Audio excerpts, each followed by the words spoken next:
Chapter 12, Part 2. Grandpa stepped over to the buckboard and looked in it. In a loud voice, he said, "Hey, our coconuts are gone. The basket is empty." "Gone?" I said as I hurried over and looked in the basket. "By golly, they are gone. But there's something else in the basket." Grandpa grunted as he reached down into the basket. He lifted out the dirtiest, most ragged pair of breeches I had ever seen in my life. Holding them up in front of him, Grandpa said, "I could be wrong, but it looks like a pair of breeches to me." I would never have recognized the breeches if I hadn't seen the patch on the seat of the pants. Suffering bullfrogs, Grandpa. I said, "Those are my breeches. They're the ones I lost the day those monkeys got me drunk. I recognize that patch on them. Mama sewed it on." Grandpa tossed the breeches into the underbrush. "Whew," he said, wrinkling his nose. "By the way they smell, those monkeys must have been taking turnabout wearing them." "I wouldn't doubt it, Grandpa," I said. "Those monkeys are liable to do anything." Looking into the basket, Grandpa said, "It looks like we have something else here." He reached in and lifted out a wet, soggy, nasty-looking gunny sack. I could hear the jingling of metal when he picked it up. Wide-eyed, I said, "Holy smokes, Grandpa, that's my gunny sack and traps. I didn't think I'd ever see them again." Dropping the gunny sack in the buckboard, Grandpa reached in the basket again and said, "Well, what do you know?" He lifted out my bean shooter. "That's my bean shooter, Grandpa," I said, all excited. "I lost it the day I shot that $100 monkey in the belly." Grandpa started looking in the underbrush. He said, "Something's going on. I think someone is playing a trick on us. I bet it's your dad." "I don't think it's Papa, Grandpa," I said as I looked up into the trees. "I think I know who did this. It's those monkeys. That's who did it." "Ah," Grandpa said, "monkeys couldn't do anything like that. I still think it's your dad playing a trick on us." Just then I saw a sight that took me several seconds to figure out what I was seeing. I couldn't believe it. I couldn't breathe. I couldn't even swallow. I couldn't do anything but stand there with my mouth open and stare. I had seen a lot of sycamore trees in my life, but I had never seen one as beautiful as the one I was looking at. Strung from limb to limb, all through the top of the tree, were the pink and blue ribbons I had gotten for Daisy. Sitting on limbs here and there were the monkeys. Each one of them that I could see was holding a coconut in his paws. They were just sitting there looking at Grandpa and me with no expression at all on their cute little faces. A gentle breeze was stirring the top of the big sycamore. The ribbons were waving and fluttering. Brilliant flashes of pink and blue gleamed and shimmered in the sun's bright rays. It was an unbelievably beautiful sight. As it was, as if from far away, I heard Grandpa say, "What's the matter? Do you see something?" "Look, Grandpa!" I cried, pointing at the sycamore. "Look at that! I bet you've never seen anything that pretty." Grandpa looked where I was pointing. I saw him reach and take a hold of the buckboard with one hand as if he were steadying himself. He looked down at the ground, shook his head, and looked again at the sycamore. He took off his hat and scratched the top of his bald head. He cleared his throat and said, "What in the name of heaven is that?" "It's those monkeys, Grandpa," I said. "They didn't only steal our coconuts, they stole Daisy's ribbons, too. They decorated that sycamore tree with them. Isn't it pretty?"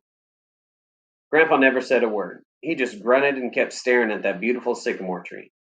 Just then, Jimbo walked out into a big limb. He was carrying a coconut in one of his paws. Grandpa threw his head back and said, "What in the world is that thing?" "Grandpa," I said, "you've been wanting to see that $100 monkey. Well, you're looking at him. That's Jimbo." Grandpa said, "Why, that's no monkey. It's too big to be a monkey. Looks more like an ape to me." "I don't care what he looks like, Grandpa," I said. "That's Jimbo, and he's the smartest thing you've ever seen in your life." Jimbo must have realized that we were talking about him, and he decided to show off a little. Waving the coconut in the air, he started hopping up and down on the limb and uttering those deep grunts. In a surprised voice, Grandpa said, "What's that monkey doing now?" "He's talking to you, Grandpa." I said, "That's monkey talk." I saw when Rowdy took off down the road with his tail between his legs. "Rowdy!" I yelled. "You come back here." Rowdy acted like he hadn't even heard me. He just put on a little more speed and disappeared around a bend in the road. "Where's that hound going?" Grandpa asked. "He's going home, Grandpa." I said. "He's afraid those monkeys might get a hold of him."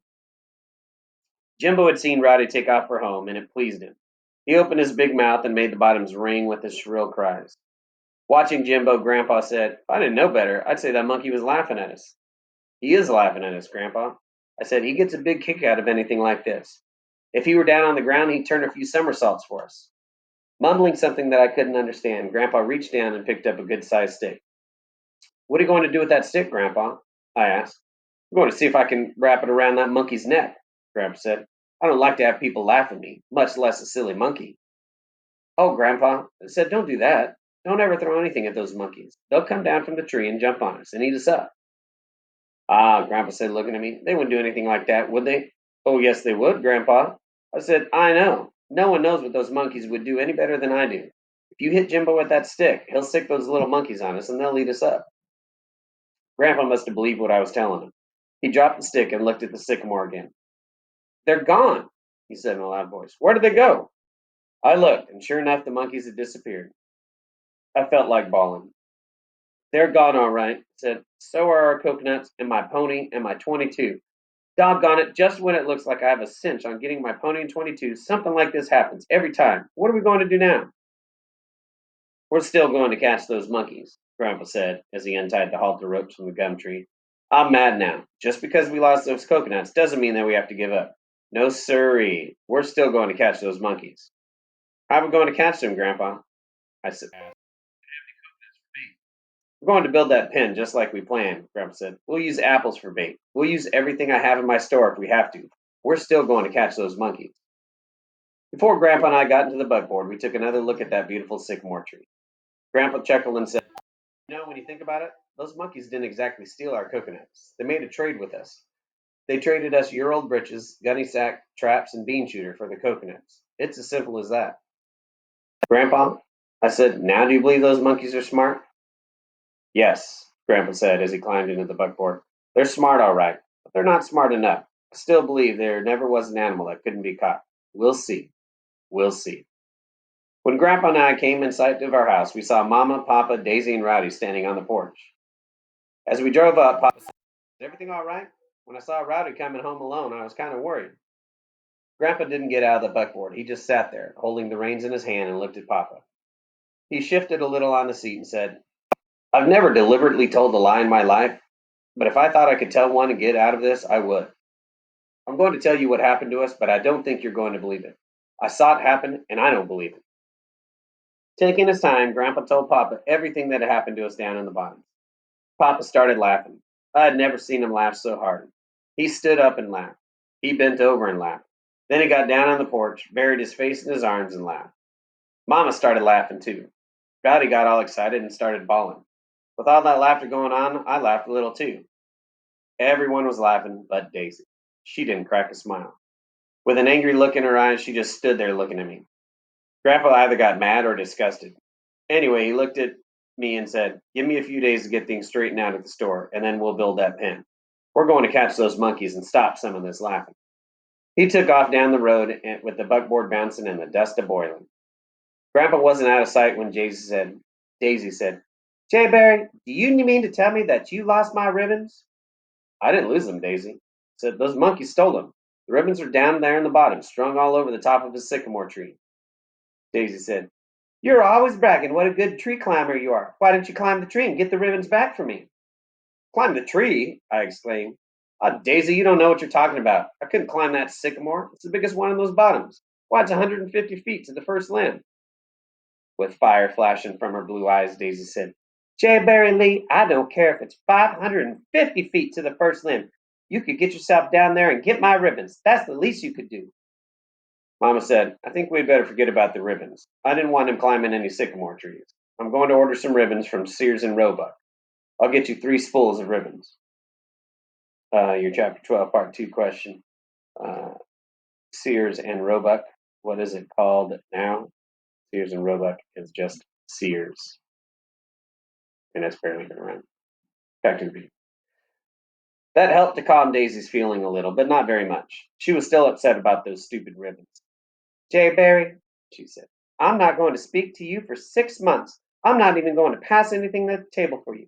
I needed those ribbons. I have 5 doll dresses completely finished, and I wanted ribbons for the trim. Daisy had put me through the silent treatment several times in my life, and I didn't like it at all. I could put up with it for a few days, and then it would get on my nerves. It seemed that while I was going through the silent treatment, Daisy would stay as close to me as she could.